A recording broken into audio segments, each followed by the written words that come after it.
전도서 9장 11절부터 18절까지 저와 성도님들 한 절씩 번갈아 가며 읽겠습니다. 내가 다시 해 아래에서 보니 빠른 경주자들이라고 선착하는 것이 아니며 용사들이라고 전쟁에 승리하는 것이 아니며 지혜자들이라고 음식물을 얻는 것도 아니며 명철자들이라고 재물을 얻는 것도 아니며 지식인들이라고 은총을 입는 것도 아니니 이는 시기와 기회는 그들 모두에게 임함이니라.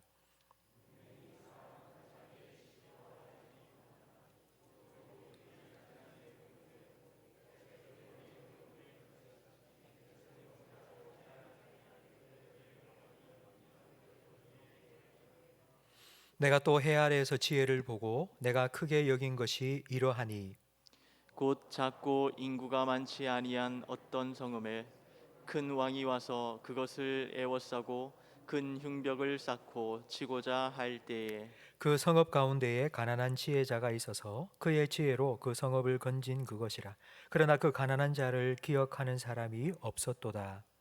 그러므로 내가 이르기를 지혜가 힘보다 나으나 가난한 자의 지혜가 멸시를 받고 그의 말들을 사람들이 듣지 아니한다 하였노라.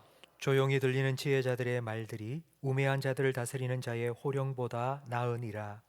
지혜가 무기보다 나으니라. 그러나 죄인 한 사람이 많은 선을 무너지게 하느니라. 아멘. 아멘. 제가 몇 주 전 설교를 하면서 파스칼의 행복의 법칙에 대해서 말씀을 드린 적이 있습니다. 지구에서 무언가 물건을 떨어뜨리면 모든 물건은 지구의 중심을 향하여 떨어집니다. 이건 중력의 법칙입니다. 근데 인생에게는 행복의 법칙이 있습니다. 사람이 하는 모든 행동은 행복을 위한 것입니다. 불행하게 살고 싶은 사람은 없습니다. 모든 사람은 다 행복하게 살고 싶어 합니다.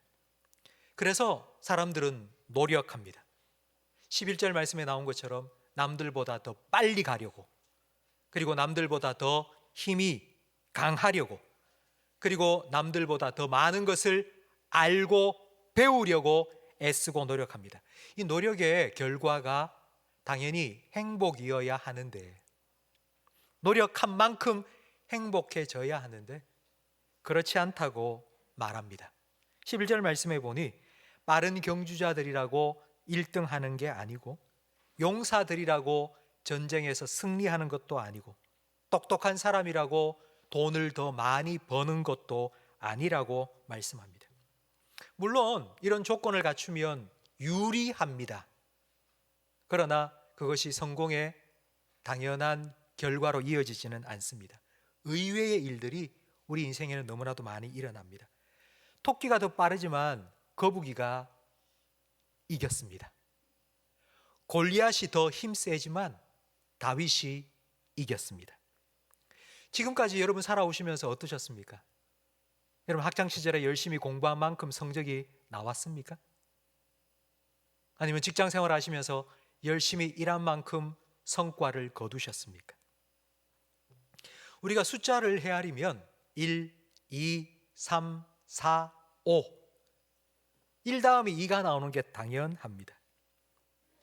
그러나 우리 인생은 그렇지 않습니다. 인생에는 변수가 너무 많습니다. 순조롭게 인생이 잘 진행되는 것 같다가도 어느 한순간 꼬이면서 엉망진창이 되기도 합니다. 우리가 세운 계획은 완벽합니다. 그러나 실제는 그렇지 않습니다. 책상에서는 모든 것이 다 될 듯 생각이 되었는데 막상 현장에 나가서 해보면 완전히 다릅니다. 우리 인생이 수학 공식처럼 딱딱 맞아 떨어진다면 얼마나 좋겠습니까? 그러나 그렇지 않습니다. 왜 그럴까요? 왜 그런 걸까요? 왜 인생에는 이런 변수가 많이 일어나는 걸까요? 그 이유를 11절 마지막에 이렇게 말씀하고 있습니다.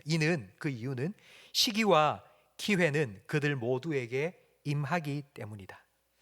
여기서 시기는 시기 질투 그런 의미가 아니고 시간, 순간, 때라는 의미입니다.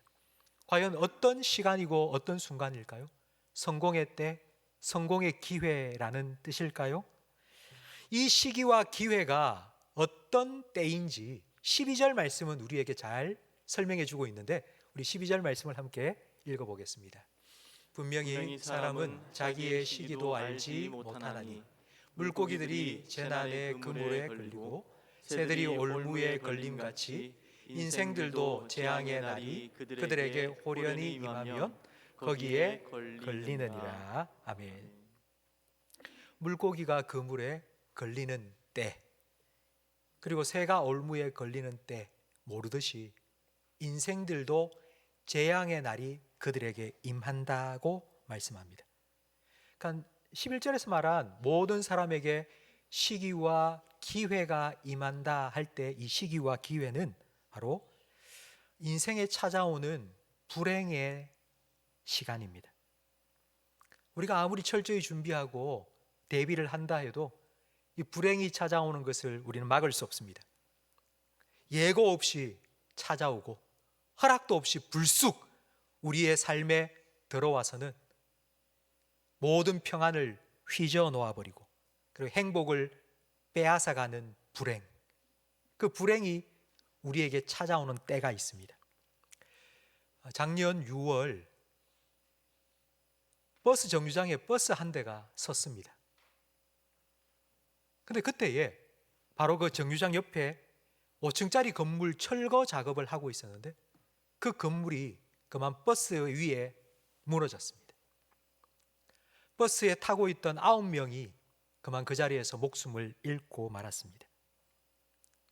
만약 그 건물이 그때에 무너질 것을 알았다면 그 버스에 탔겠습니까? 아니면 그 버스가 한 번이라도 신호에 더 걸려서 1분만 늦게 왔다면 건물이 무너지고 난 다음에 도착해서 아무도 죽지 않았을 것입니다. 불행이 찾아오는 시기, 그리고 그 불행을 벗어날 수 있는 기회를 우리는 알 수 없습니다. 지난 금요일부터 동계올림픽이 시작되었습니다. 올림픽에 나가서 메달을 딴 선수들 인터뷰하는 걸 들어보면 공통적으로 하는 말이 있습니다. 메달은 내가 열심히 노력해서 딴 게 아니고 하늘이 내리는 거라고. 이런 얘기 아마 다 들으셨을 것입니다. 모든 선수들은 다 4년 동안 열심히 훈련하고 준비합니다. 그런데 막상 그 올림픽 경기에 가서 첫 경기 대진표를 뽑는데 그만 첫 경기 예선 경기부터 세계 1위 선수와 맞붙게 되어서 예선 탈락을 하고 말았습니다. 경기가 있는 전날 밤 잠이 오지 않는 거예요.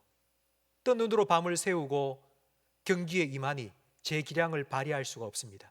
그리고 지고 말았습니다. 여러분, 이런 일은 어쩔 수 없는 일입니다. 우리 인생에는 이런 변수가 너무나도 많습니다. 언제 어디에서 터질지 모르는 지뢰밭을 걸어가는 것이 우리 인생입니다. 그렇기 때문에 많은 사람들은 불안해합니다. 사람들은 이 불안을 잊기 위해서 열심히 노력합니다. 그래서 더 많은 학력, 더 많은 재력, 더 많은 능력, 더 많은 권력을 내가 가지면 이런 문제, 불안 해소될 거라고 생각을 합니다. 그런데 여러분, 많은 것을 가지면, 가진 것이 많으면 지킬 것도 많습니다. 많은 것을 가지면 그것이 나를 안전하게 지켜줄 거라고 생각하지만 사실 그 반대입니다.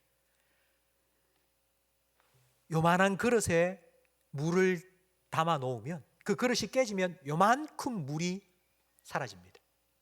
그러나 이만한 그릇에 물을 담고 있으면 그 그릇이 금이 가서 깨지면 이만큼 물이 다 사라져 버립니다.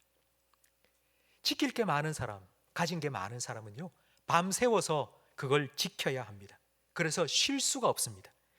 전도서 5장 12절 솔로몬은 이것을 이렇게 말하고 있습니다. 우리 함께 읽어보겠습니다.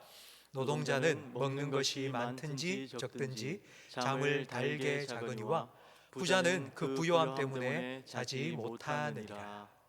저는 한 번도 지금까지 살아오면서 너무 가진 게 많아서 잠을 못 이뤄본 적이 없습니다. 그만큼 큰 부자가 된 적이 없습니다. 그런데 드라마나 영화를 보면 이해가 되더라고요. 가진 것이 많은 사람, 그걸 지키기 위해서, 그걸 잃지 않기 위해서 밤잠을 자지 못하고 생각하고 고민하고 그렇게 살아가는 모습을 볼 수 있습니다. 성도 여러분, 이렇게 힘든 인생을 살아가는 우리를 향하여서 솔로몬이 어떻게 살면 평안할 수 있는지를 가르쳐 줍니다. 시편 127편 1절 말씀을 함께 읽어보겠습니다. 여호와께서 집을 세우지 아니하시면 세우는 자의 수고가 헛되며 여호와께서 성을 지키지 아니하시면 파수꾼의 깨어 있음이 헛되도다. 너희가 일찍이 일어나고 늦게 누우며 수고의 떡을 먹음이 헛되도다. 그러므로 여호와께서 그의 사랑하시는 자에게는 잠을 주시는도다. 아멘. 하나님 주시는 복, 우리는 하나님께서 막 엄청난 복을 막 한순간에 확 쏟아 부어 주시기를 원합니다. 그런데 하나님께서 그런 복을 잘 안 주시잖아요. 그 대신에 하나님께서 우리에게 주시는 복이 시편 127편 1절과 2절에 나와 있습니다.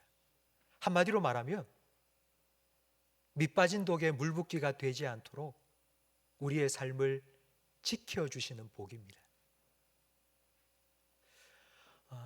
아마 여러분은 신문이나 뉴스를 통해서 복권 당첨된 사람들의 이야기를 많이 들으셨을 겁니다. 몇백억, 몇십억 복권이 당첨되어서 그 당첨금을 가지고 어디에 가서 사는 사람, 행복하게 잘 살 것 같죠? 10명 중에 8명이 불행한 삶을 삽니다. 마치 밑빠진 독에 물 붓기 하듯이 몇 수십억을 받았는데 어느새 졸졸졸졸 다 세어버리고 빈털터리가 된 겁니다. 한번 부의 맛을 맛보고 다시 원상태로 돌아가니 도저히 살 수가 없는 너무나도 비참한 삶을 그들은 살아가고 있었습니다. 성도 여러분, 우리가 세상 살면서 세상의 사람들과 우리의 삶을 비교해 보면 우리는 너무 부족한 게 많습니다. 저 사람은 저것도 가졌는데 난 요거밖에 없고, 저 사람은 저만큼 배웠는데 나는 조금만, 저 사람은 이만큼 사는데 나는 요거밖에 없고, 너무 부족합니다. 우리는 빠르지도 못합니다. 강하지도 않습니다. 돈도 없고 배운 것도 적습니다. 여러분, 부족하기 때문에 우리가 하나님의 은혜를 구하고 하나님 앞에 엎드릴 수 있지 않습니까?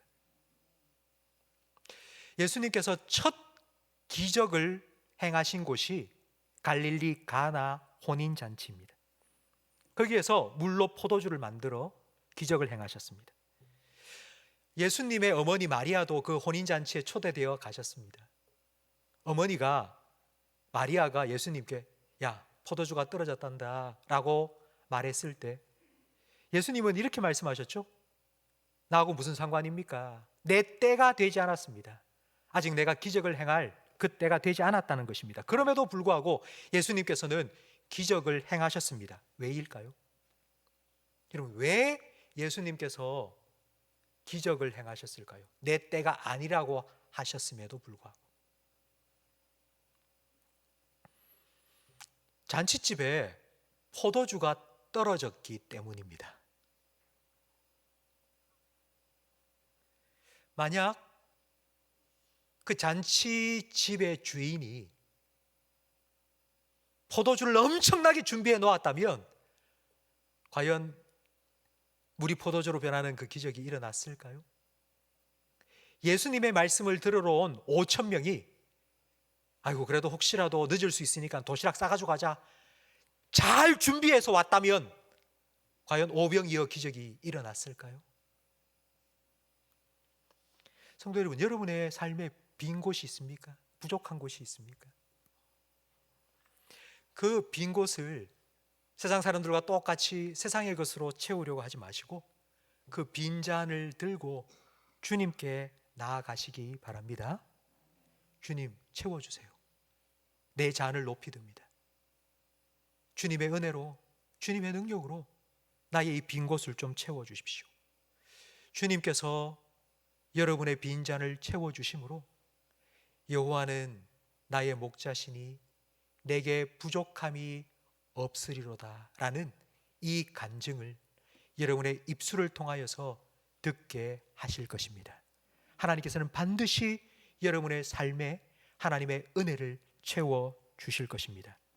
성도 여러분, 우리 인생에는 우리가 통제할 수 없는 여러 가지 변수들이 너무나도 많습니다. 우리는 그때, 불행이 우리에게 찾아올 그때가 언제인지 알 수 없습니다. 그러므로 하나님을 믿고 그 하나님을 의지함으로 살아간다는 것이 얼마나 큰 축복인지 모릅니다. 하나님께서는 여러분을 완벽한 존재로 만들지 않으셨습니다. 하나님 우리를 부족한 사람으로 만드셨습니다. 부족하다는 것은 부끄러운 것이 아닙니다. 그건 창피한 것도 아닙니다. 오히려 그 부족함 때문에 하나님께서는 우리를 더 가까이 하나님께로 이끄십니다. 하나님 채워주세요. 하나님 은혜 베풀어 주세요. 나의 부족함은 하나님의 은혜로 채워야 할 여백입니다. 이렇게 하나님께 나아갈 때에 하나님께서는 하나님의 영광으로, 하나님의 강함으로 우리의 부족함을 채워 주실 것입니다. 바울은 이 인생의 비밀을 깨달았습니다. 그래서 바울이 이런 고백을 했습니다. 고린도후서 12장 9절 10절 말씀을 함께 읽겠습니다. 나에게 이르시기를 내 은혜가 내게 족하도다. 이는 내 능력이 약한 데서 온전하여짐이라 하신지라.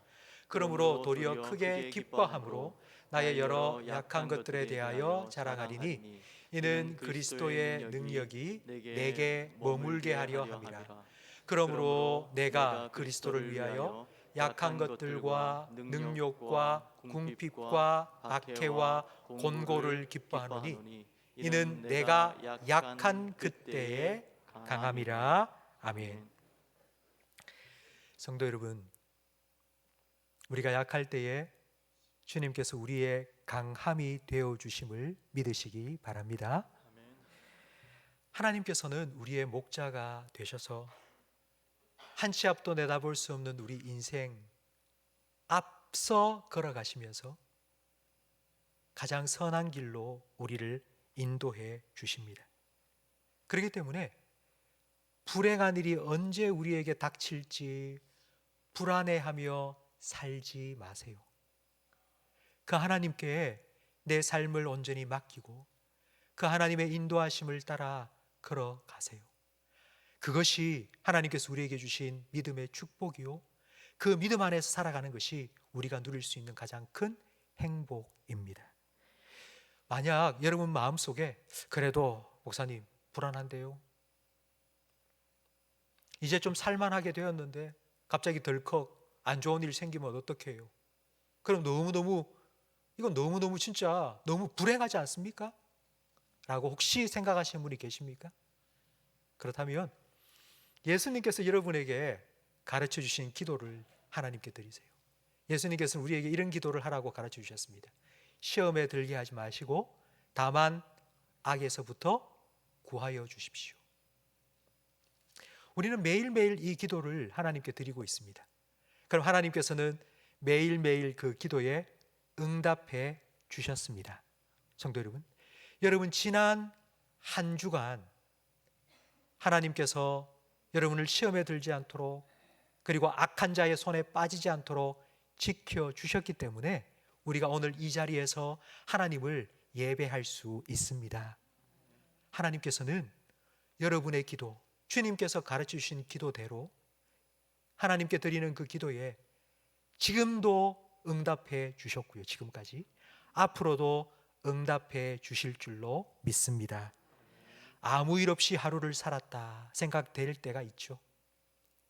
그냥 하루하루 사는 게 늘 똑같고 지루하다 싶을 때가 있을 겁니다. 여러분, 아무 일 없이 하루 살아온 것, 그건 지루한 하루를 보낸 게 아니고요, 그게 은혜요 기적입니다. 하나님께서 여러분을 지켜주시고 하나님께서 여러분을 안전하게 보호해 주셨기 때문에 아무 일 없이 하루를 보내신 겁니다.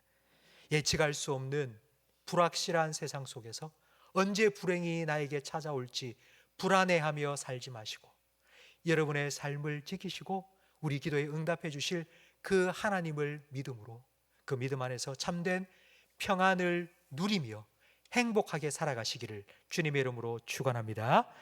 또 하나, 인생의 행복을 위해서 필요한 것이 무엇인지 13절 이하에 우리에게 말씀해 주고 있습니다.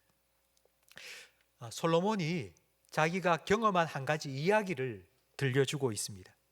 작은 도시에 이웃나라 왕이 엄청난 군대를 이끌고 와서 포위하고는 그 도시를 점령하기 위해서 흉벽을 쌓기 시작했습니다. 이제 곧 전쟁이 터질 겁니다. 결과는 뻔합니다. 도저히 막을 수가 없습니다. 도시가 함락되고 다 포로로 끌려가든지 죽을 겁니다. 그런데 그 도시에 사는 한 사람이 지혜를 냈습니다. 그 사람의 지혜로 인해 전쟁에서 승리하고 도시는 구하고 사람들의 생명도 살렸습니다. 15절 말씀에 보니 그 한 지혜자에 대한 또 다른 소개가 이렇게 되고 있습니다. 전쟁을 승리로 이끌 만한 지혜를 가진 사람이었지만 그러나 그 사람은 가난했습니다. 가난한 지혜자, 이 사람을 아무도 기억해 주지 않습니다. 아니, 도시를 구했는데, 수많은 사람들의 생명을 살렸는데 그 어느 누구도 그 사람을 기억해 주지 않는 겁니다. 왜냐하면 사람들은 뽀대를 좋아합니다. 그러니까 뭐 지혜가 뭐 어떻고 뭐 그것보다 그냥 돈 가진 사람, 권력을 가진 사람, 뭔가 좀 남들보다 높이 있는 사람, 그런 사람을 훨씬 더 좋아하기 때문에 그 지혜로운 사람을 금방 잊어버린 것입니다. 솔로몬은 이런 세상 사람들, 이런 세태를 안타깝게 여기면서 16절과 17절의 권면을 주고 있습니다. 오늘 본문 16절 17절을 함께 읽겠습니다. 그러므로 내가 이르기를 지혜가 힘보다 나으나 가난한 자의 지혜가 멸시를 받고 그의 말들을 사람들이 듣지 아니한다 하였노라. 조용히 들리는 지혜자들의 말들이 우매한 자들을 다스리는 자의 호령보다 나으니라. 지혜가 무기보다 나으니라. 아멘. 지혜를 들으세요. 솔로몬이 말합니다. 힘보다 무기보다 지혜가 더 낫습니다. 여러분이 살게 된 이유는, 여러분이 구원받은 이유는 지혜 때문이죠. 무기가 강하기 때문에, 우리가 더 힘이 세기 때문에 아니지 않습니까? 그러니 지혜를 들으십시오. 지혜를 들어야 삽니다 라고 지금 권면합니다. 여러분, 만약 이 지혜를 듣지 않으면 어떤 결과가 발생하게 되는지 18절은 잘 보여줍니다. 우리 18절 말씀도 함께 읽겠습니다. 그러나 죄인 한 사람이 많은 선을 무너지게 하느니라. 지혜를 듣지 않으면 어리석게 됩니다. 어리석게 되면 어리석은 판단과 결정을 내립니다. 어리석은 결정에 따라 행동을 하면 그게 죄입니다. 한 사람의 지혜로 구한 도시가 한 사람의 어리석은 죄로 인하여서 망하게 됩니다. 지금 솔로몬은 13절부터 18절까지 말씀을 통하여 아주 극명한 대조를 우리에게 보여주고 있습니다. 한 사람의 지혜가 수많은 사람을 살리고 도시를 구했는데 한 사람의 어리석은 죄 때문에 그 도시가 망할 수도 있다는 것입니다. 지혜가 얼마나 중요한 것인지, 사람을 살리고 죽이는 게 지혜에 달려 있다고 우리에게 말씀하고 있습니다. 그렇다면 이 지혜가 무엇일까요? 지혜가 그토록 중요하다면 우리는 지혜를 어디에서 들을 수 있고 지혜를 어떻게 얻을 수 있을까요? 흔히 우리는 지혜가 무엇인지를 설명하면서 지식과 비교를 합니다. 지식과 지혜, 비교해서 설명을 하면 지혜란 이런 것이구나 라고 알 수 있는데요. 지금 여기 아마 여러분 다 가지고 계시죠? 스마트폰이 있습니다. 이 스마트폰 안에는 엄청난 양의 지식이 저장되어 있습니다. 제 스마트폰 안에는 성경 주석 한 100권 이상 들어있고요. 그리고 제가 평생 해온 설교 다 들어있고요. 그리고 인터넷에서 예화 좋은 것들 수천 개 이 안에 다 들어있습니다. 엄청난 양의 정보와 지식이 들어있습니다. 그런데 여러분, 이 스마트폰을 보고 스마트폰 참 지혜롭다 참 지혜로운 스마트폰이네 라고 말하는 사람은 없습니다. 많이 아는 게 지혜가 아닙니다. 많은 정보를, 지식을 가지고 있다 할지라도 딱 필요한 때에 적절하게 그것을 끄집어내서 사용하고 적용할 수 있는 능력을 우리는 지혜라고 말합니다. 앞서서 우리가 앞에서 살펴본 것처럼 불행이 우리에게 언제 찾아올지 우리는 모릅니다. 그러나 우리에게 그 불행이 찾아올 때가 분명히 있습니다. 그 불행이 갑작스럽게 우리에게 찾아올 때 우리에게 필요한 것이 바로 지혜입니다. 솔로몬은 어떻게 이 지혜를 얻게 되었을까요? 솔로몬은 하나님께 일천번제를 드리며 기도했습니다. 하나님, 제게 지혜를 좀 주십시오. 하나님께서 그 기도에 응답하셔서 그에게 지혜를 주셨습니다. 그럼 요셉은 어디에서 지혜를 얻어서 7년 대흉년을 미리 준비하고 나라를 구했을까요? 하나님께서 꿈에 그 모든 것을 보여주시고 가르쳐 주셨습니다. 지식은 사람이 열심히 공부해서 습득하지만 지혜는 하나님께서 주십니다. 지혜는 하나님께서 주시는 축복입니다. 살아가면서 우리는 참 많은 사람들을 만나죠. 근데 그 사람들 만나서 이야기를 나누다 정말 그 사람에게 꼭 필요한 말 한마디를 해줘야 되는데 오히려 상처 주고 그들을 힘들게 만드는 말이 아니라, 여러분, 그런 말의 지혜 하나님께서 주신다고요. 살아가면서 과연 어디로 가야 될까? 갈림길에서 어느 쪽을 선택하는 것이 더 좋은지 고민하고 있을 그때에 하나님께서 말씀을 통하여 인도해 주시는 그 지혜, 하나님께서 주시는 지혜입니다. 제가 설교를 준비하면서 한 사람이 생각이 났습니다.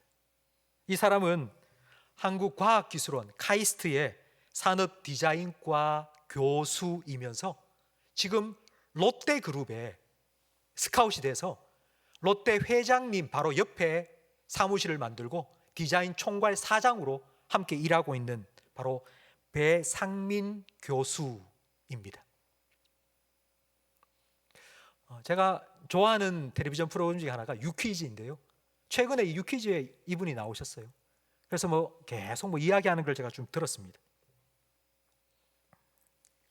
27살 때 세계 3대 디자인 스쿨 중에 하나인 뉴욕 팔슨스 그 디자인 스쿨의 교수로 임명이 되었습니다.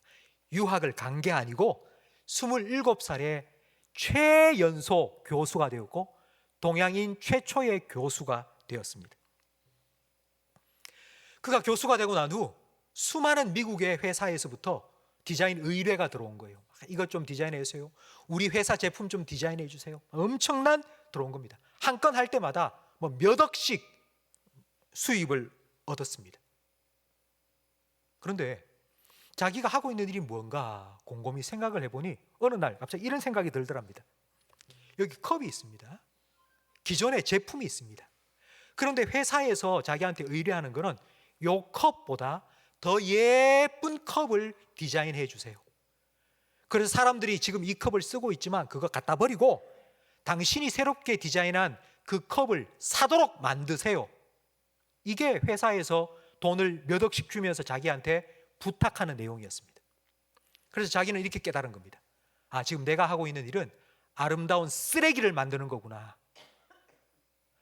더 이상 미국에서 내가 이런 일만 하며 살 수가 없다 생각하고는 그가 한국으로 돌아오기로 결심합니다. 뭔가 의미 있고 보람 있는 일을 하기 위해서. 제가 이분에 대해서 인터넷 검색을 해보니까요, 한 2년 전인가 기독교 방송국에서 이분이 출연을 하고 간증을 한 영상이 있더라고요. 제가 그 영상을 쭉 보는데 정말 얼마나 이분이 믿음이 좋은 분인지. 자기가 한국에 온 이유가 이제 하나님을 위해서 다른 사람과 자기의 좀 이 아이디어를 나누고 섬기기 위해서 한국으로 들어온 거예요. 그래서 여러 가지 많은 좋은 일들을 위해서 자기의 지혜를 사용하기 시작했는데 그분이 이런 말을 하더라고요. 내가 14년 동안 뉴욕에서 교수 생활을 하면서 하루에 3시간밖에 잠을 안 잤다. 그러면서 자기는 진짜 열심히 일하고 노력해서 자기가 낸 그 디자인, 세계 최고의 디자인 상을 자기는 2번을 받았답니다. 미국 생활하는 동안 14년 동안 그 상을 자기는 2번을 받았답니다. 그런데 한국에 돌아와서 10년 동안 하나님을 위해 살겠다고 결심하고 10년 동안 한국에서 디자인을 하고 출품을 한 결과 그 최고의 상을 52번 14년 동안 미국에서 2번 받았던 그 상을 한국에 와서는 52번이나 받았다는 것입니다. 그러면서 그분이 이렇게 얘기하더라고요. 길 갈 때에 아이디어가 막 들어온대요. 화장실에 앉아 있는데도 막 생각이 난대요. 차를 타고 가고 있는데도 막 아이디어가 막 떠오른대요. 내가 이렇게 상을 받고 내가 이렇게 좋은 일을 많이 할 수 있는 이유는 하나님께서 지혜를 쏟아부어 주시는데 자기가 그냥 가만히 있다가도 막 적을 수밖에 없다는 거예요. 늘 수첩을 가지고 다니면서 그림을 그리고 스케치를 하고 적고 그걸 발전시키면서 그걸 출품을 해서 단 10년 동안 52번의 최고의 상을 받았다는 것입니다. 저는 그분의 간증을 들으면서 정말 이게 소름이 끼치더라고요. 하나님께서 지혜를 쏟아부어 주시는데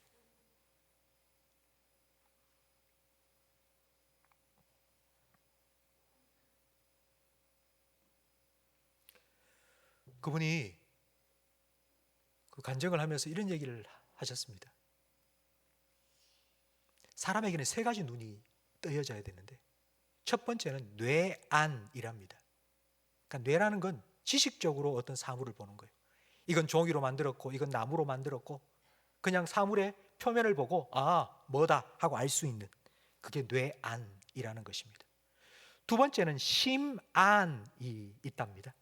심안은 그 겉모습이 아니라 그보다 더 깊은 것을 볼 수 있는 마음의 눈, 주로 시인들이 그런 심안을 연 사람들이랍니다. 그리고 세 번째, 뇌안과 심안보다 더 중요한 눈이 떠여져야 되는데 그게 바로 영안입니다. 영안이 딱 열리는 순간 하나님께서 가르쳐 주시는 지혜가 보이기 시작한답니다. 이걸 보고 저걸 보고 뭘 봐도 이렇게 하면 되겠구나. 이건 이렇게 되겠구나 라는 것이 보이기 시작한다는 거예요. 하나님께서 그런 영안을 자기에게 열어주셔서 순간순간 하나님께서 지혜를 깨닫게 해주시고 그렇게 디자인을 하게 됐다고 그렇게 간증하는 것을 제가 들었습니다. 성도 여러분, 솔로몬의 하나님 그리고 이 배상민 교수님의 하나님이 우리가 믿고 있는 하나님이세요. 똑같은 하나님이세요. 하나님께서는 우리에게 이렇게 말씀하셨습니다. 너희 중에 누가 지혜가 필요하냐? 지혜가 부족하니? 그럼 후히 주시고 꾸짖지 아니하시는 하나님께 구해라. 그러면 주실 것이다. 하나님께서 지혜를 주실 것이라고요. 구하는 자에게 하나님께서 지혜를 주실 것이라고 약속해 주셨습니다. 사람들은 힘과 돈 그리고 권력과 무기를 숭배합니다. 힘이 있어야지 문제를 해결할 수 있고 돈이 있어야지 어려움을 잘 헤쳐나갈 수 있다고 생각합니다. 무기가 강해야지 싸움에서 이길 수 있다고 사람들은 믿습니다. 그러나 오늘 우리가 함께 읽은 본문 말씀에서는 그렇지 않답니다. 강하다고 이기는 것도 아니고 빠르다고 1등하는 것도 아니고 똑똑하다고 돈을 많이 버는 것도 아니랍니다. 오히려 지혜가 사람을 살리고 도시를 구원한다고 말씀합니다. 여러분, 지혜는 어리석은 일을 하지 않도록 막아줍니다. 어리석은 일을 한 번 하면은 그 순간 그 한 번의 어리석은 행위 때문에 지금까지 쌓아왔던 공동탑이 무너져 버릴 수 있습니다. 지혜는 망하지 않게 해주고 오히려 더 잘되게 해줍니다. 이 지혜는 하나님께서 주시는 겁니다.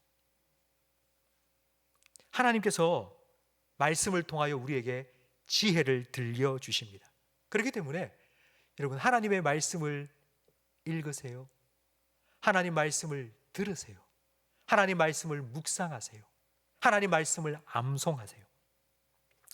핸드폰에 여러분 많은 정보를 저장하는 것처럼 우리가 하나님 말씀을 읽고 듣고 암송하고 묵상하면 그 하나님의 말씀이 우리 마음속에 계속 쌓입니다. 그런데 그 말씀이 필요한 때에 이렇게 나와야 될 거 아닙니까? 이야기를 하다가 살아가다가 하나님의 그 지혜의 말씀이 필요할 때마다 툭툭 나와서 사용해야지, 적용을 해야지 그게 지혜로운 삶인데, 그러면 도대체 어떻게 우리가 그때그때마다 적절한 하나님의 말씀 생각나고 그걸 뽑아서 지혜롭게 말하고 지혜롭게 살아갈 수 있을까요? 그런 행복을 누리며 살 수 있을까요? 그래서 예수님께서는 우리에게 성령님을 보내주셨습니다. 요한복음 12장 26절 말씀을 함께 읽겠습니다. 보혜사 곧 아버지께서 내 이름으로 보내실 성령, 그가 너희에게 모든 것을 가르치고 내가 너희에게 말한 모든 것을 생각나게 하리라. 아멘. 성도 여러분, 우리가 예수님을 믿으면 예수님께서는 성령을 우리에게 선물로 주십니다. 여러분 마음속에는 성령 하나님께서 지금 임재하고 계십니다. 그 성령님께서 하시는 일이 뭐냐 하면요, 뭐 방언하고 뭐 병 고치고 이런 게 아니고요.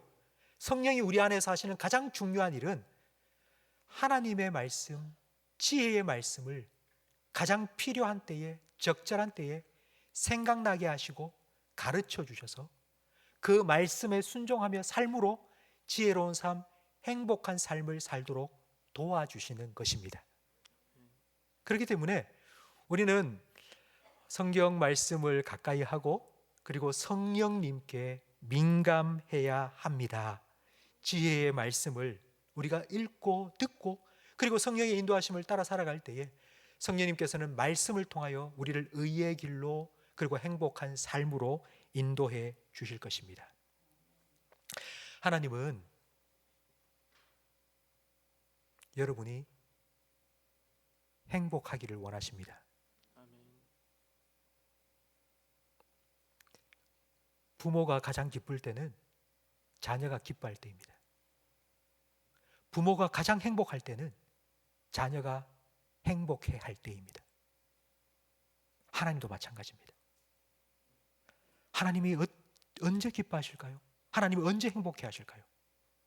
하나님은 하나님이 사랑하는 자녀인 여러분들이 기뻐하고 행복하게 살아가는 모습을 볼 때에 하나님 정말 기뻐하시고 하나님도 행복해 하십니다. 그렇기 때문에 하나님은 여러분이 행복하기를 원하십니다. 하나님이 여러분이 행복하기를 원하시기 때문에 하나님은 여러분에게 복 주십니다. 하나님을 믿을 수 있는 믿음의 복을 하나님께서는 여러분에게 주셨고요. 그리고 하나님께서는 시시때때로 우리에게 말씀으로 지혜의 복도 내려 주십니다. 불확실한 세상, 언제 불행이 나에게 닥칠까 불안해하면서 노심초사 전전긍긍하며 살지 마세요. 하나님께서 여러분의 목자가 되시고 여러분의 아버지 되심을 믿으시기 바랍니다. 감당치 못할 시험을 하나님께서는 절대로 우리에게 허락지 아니하십니다. 만약 그렇다면은 하나님께서는 피할 길을 우리를 위하여서 미리 준비해 두시고 그 길로 인도해 주실 줄로 믿습니다. 불행이 찾아올 때 그 불행을 피할 수 있는 기회, 그 기회가, 그 방법이 어떠한 것인지를 하나님께서는 우리에게 지혜로 가르쳐 주실 것입니다. 하나님 안에서 하나님 주시는 복을 듬뿍 누리세요. 여러분, 하나님을 의지하세요. 하나님 신뢰하고 하나님 믿으세요. 그리고 그 하나님께 지혜를 구하세요. 하나님께서 여러분에게 때를 따라 가르쳐 주시고 인도해 주시고 지혜를 허락하여 주실 것입니다. 하나님 안에서 하나님 주신 믿음의 축복, 지혜의 축복 여러분 듬뿍 받고 그 축복을 누리는 행복한 삶을 살아가시기를 축복합니다.